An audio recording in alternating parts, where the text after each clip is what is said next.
Hey, I'm Ben Jones, Google Creative Director, and I'm here to share some thoughts that we put together for Cannes about the future of video. The theme of our presentation this year is "The world is made of what you love."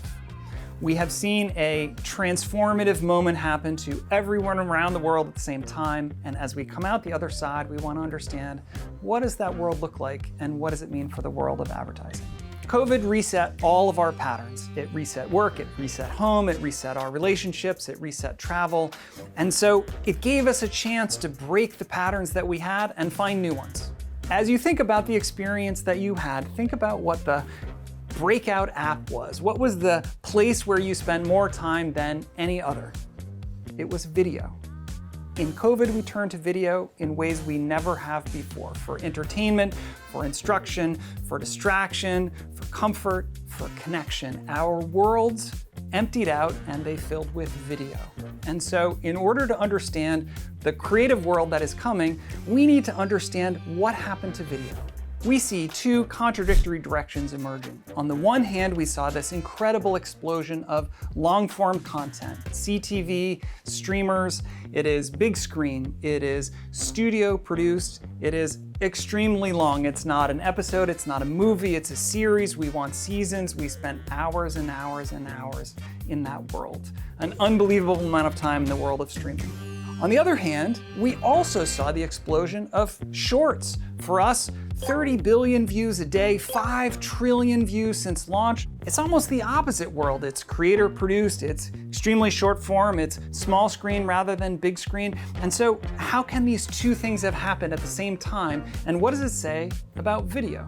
Well, we think that the contradictory elements of these two forms of video are not what is important to consumers. What is important to consumers is an almost infinite library of content. We want new, we want old, we want short, we want long, we want random, we want mainstream, we want entertainment, we want connection, intimacy, instruction, etc., etc. We want this unbelievably deep library of content. Because it's so deep, we don't want to seek it out. We want it to tune in around us. We want to find things that are like the things that we have. We want them served up to us. So it just reveals itself and reveals itself. So this algorithmically tuned infinite library is what we're interested in. What we are not interested in, or we don't really care about production quality. We want it on a big screen, but we are not seeking out content based on its production quality. We don't care if it's studio produced or it's creator produced. We love a lot of creator content. We love a lot of studio content. We want tons and tons and tons of those. Length doesn't matter. If we're interested, we want more of it. If you look at TikTok, at the start it was 60 seconds, and then 3 minutes, and then 5 minutes, and now 10 minutes. If we choose it, we want a lot of it. We don't really care if it's long or short. We want it suited to the environment that we're in and the context that we're in. So this is what the new world of video creative looks like. People are showing us through their behavior what they want, what they are interested in. And if we don't understand what they are asking for, we will mistake the creative that we make. So the first thing we need to understand is this insatiable hunger. It runs far deeper than we ever imagined. Think about this. Netflix put almost $10 billion into content last year. The streamers together put more than $20 billion in. If you could buy all the attention that you needed, then they would have bought it. But even as they put an unprecedented amount of money into content, this whole other content world exploded at the same time, and consumers want both of them. And so we can see that there's a place for all different kinds of content, not just one kind of content. And it's not just, oh, there's creator content or there's studio-produced entertainment content. We see that consumers are interested in many, many, many, many, many different forms of it. A Pixability study from earlier this year looking at the US showed that the average YouTube consumer engaged in more than 15 different content categories. They are not just gamers, they are not just beauty mavens, they are interested in cars and gardening and industrial ASMR videos and old sports clips and new shows. The #1 TV show for Gen Z is The Office, and it's been off the air for almost a decade. It is not about just what's now, it is about just what I'm interested in. For advertisers, the most disruptive technology we have is understanding what's inside a video themselves. We have never had data like this, we've never had the tools, and we've never had the opportunity to pull ads apart and understand them in the way that we can now. And of all of the things that we can do technically and the wizardry of data and so on, that understanding is the most powerful tool we have.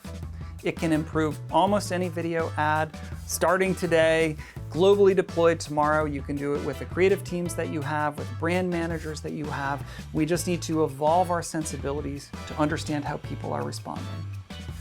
Why do we have this new understanding? Well, it used to be when you measured a campaign, you had an ad, right? An ad was the sort of atomic unit, and you would think, oh, this is a good ad or this is a bad ad, and maybe in the course of your career, you encountered a couple hundred of those ads. Well, my team looks at over 1,000 ads a month, and so we see thousands and thousands and thousands and thousands of ads, and not only are we looking at ads, but we're pulling apart into this sort of subatomic world of ads, and we're looking at narrative structure and brand presentation. We're looking at messaging and framing and editing, pacing, and all of these things are enabling us to see ads in a whole new way. Not only can we look at those sort of subatomic elements of ads, but we can look at them through the lens of marketing objectives. How different are they for ad recall? How different are they for consideration? How different are they for action? And we can look at them through the lens of outcomes. How different are they if I'm trying to drive somebody to a store versus brand lift versus downloads versus app usage? All that insight gives us a much deeper understanding of the components of ads. And not only that, but we can look at them through the lens of geographies. How different are they in Japan versus Norway versus Brazil? How different are they by audience? So we can look at it for empty nesters, for the parents of young children, for somebody who's just gotten their first job. That understanding is breaking open our ability to make better ads in ways we've never been able to before. The 30-second ad is a building block of modern advertising. I think it's an art form. I think amazing stories have been told. But as we come into this world of infinite libraries of content, algorithmically tuned, how is that meeting what consumers want? What we see, again, looking across thousands of ads, is that on the one hand, it's too short. If I'm interested in the story, if I'm captivated, if I'm following what you're saying, we find the most persuasive ads are 2 to 3 minutes long. So you've got me and you've hooked me, and you've cut me off just as I've started to get interested. On the other hand, if I'm forced to watch it, it's too long. I can't stand it. We found users were so frustrated with forced 30-second ads that they quit out of the platform, drives the phone back into their pocket, it shuts the TV off. They just do not have the tolerance for it anymore. And so that's why we came up with 6-second ads, which is about as much as we want to watch when we're forced. We'll tolerate a 15, but a 6-second is kind of the magic spot. As we look forward to a more automated future driven by personalization, we see that a 30-second ad is very challenging to automate. It's too complicated a story to map to different audiences. And yet at the same time, it's too simple because it doesn't give us the time to explain all of the features, all of the benefits, or connect those into specific audiences. So there's the poor 30-second ad. Too long, too short, too simple, too complicated. And you can look at this data from our friends at Analytic Partners. They did an analysis based on ROI of lengths of online video. You can see here that the most profitable form of online video is longer than 60 seconds. That is an ad that somebody must choose to watch. That is the most profitable. The next most profitable is the other end of the spectrum, 6-second ads. Again, about what we're interested in tolerating if we have to. In the middle, the 15-second ad, the kind of workhorse, online, offline, we're used to that from everywhere. And then down in the valley of least profitable, the poor 30-second spot. Too short, too long, too simple, complicated. In order to understand where this world is heading, it's necessary to take a longer view of the market dynamics. How did video function before, display function before, what's happening now, and then what do we see happening in the future? If you go back, say more than 5 years ago, we were in an era where there were two kind of threads. One thread was TV and assets derived from TV. Display campaigns were built from TV, and the generations of video were built from TV. They were cut downs of TV campaign. And unconnected from that was sort of search, which was this rising world, but it was not really built or connected to the TV world. It was intent-driven and rationally driven. So that began to rise up and become automated. over the course of the last 5 years, what we've started to see as we've gotten a better sense of the digital world and it's hit more scale, some of the campaigns begin to emerge not just as derivations from TV campaigns, but on their own. They started in the digital world and built there. And that's where we discovered things like the power of long form and the power of short form. And so we see this proliferation of possibilities. Hey, I don't just need 30 and 15. 6, it turns out, works well, and 2 to 3 minutes works well, and all of these different forms and formats of display ads that go big screen and small screen and little slices and so on. And so our world got really, really, really complicated. And at the same time, we started to see from that search world, that performance world, that if we had a closed loop of measurement, we could automate outputs really effectively. And so if we could see, hey, there's an image and you clicked on that image, hey, there's a copy line and you clicked on that copy line. And we started to build these systems that were focused not on assets, but on components. So you upload a library of images and a library of lines, and the machine finds what's the right combination for what audience in a way that doesn't require you to make 700 different little individual ad units. It'll figure that out for you. And the current state is that automation is making its way up the stack. So now it's not just text and image, it's video also. If you're working on app campaigns, you're trying to sell an app, you upload a library of videos, a library of images, a library of text, and the machine puts those together for you. And that sounds incredibly unsettling, but where there is a closed loop, we can see that that works much better, much more efficiently, and so that automation is coming up. At the same time, we have this incredibly complicated world of forms and formats, and every single piece of that has its own optimization. We know how to do 6-second ads for food and bev and how they're different from auto ads and so on. And so we're living in this moment of untenable complexity. There's too much to do, there are too many pieces to make, and yet we can see all of this value. So what does the next generation of this look like? Well, fortunately, it's not going to get more complicated, it's going to get less complicated. That automation is going to come up to a level where machines can be very effective, which is simple creative execution. Image, short video, and text. That automated world will connect in ways that will make your life much easier, much simpler, and much more powerful. And then we'll focus our human energy on the place where human energy can work the hardest, which is long-form video, complex, emotional, rich storytelling. This is not 6 seconds, it's not 15 seconds, it's big stories of the kind that some of the best advertisers in the world are telling, that Apple is telling and Dyson is telling, and they're building their worlds around the story that is the story that your brand needs to tell.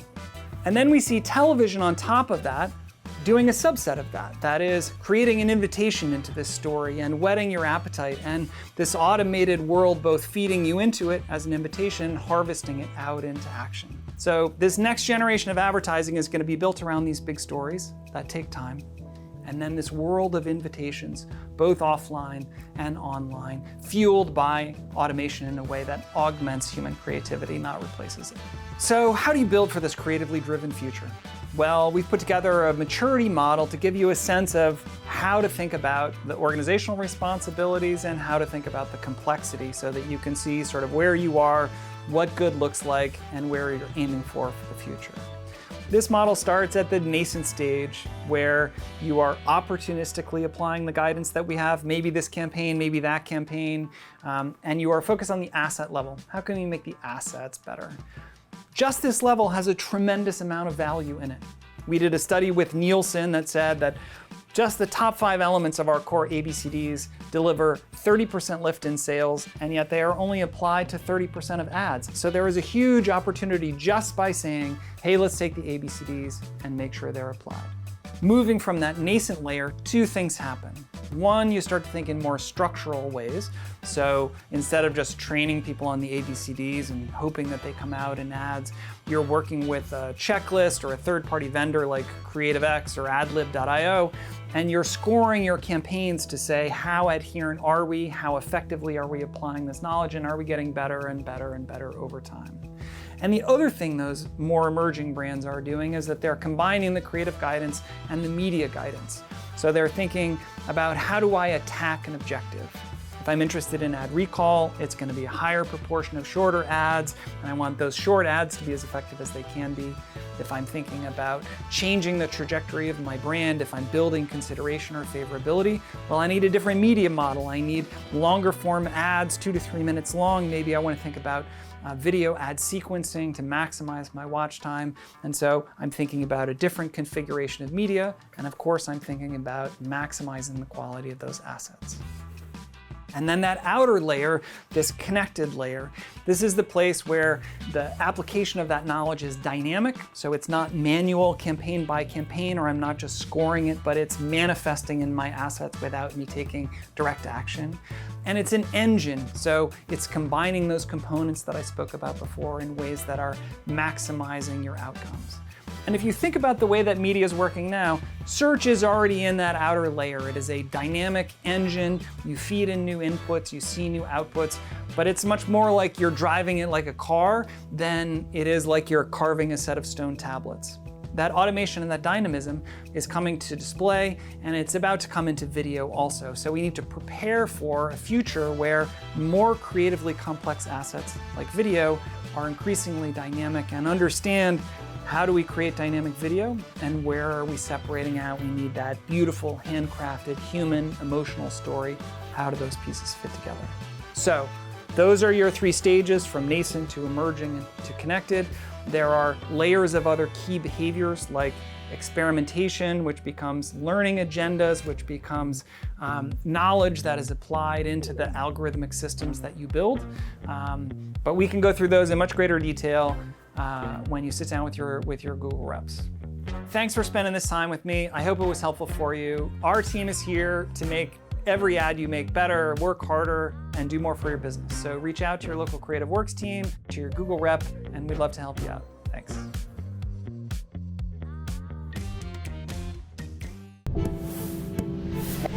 Creative Works. Welcome to the family.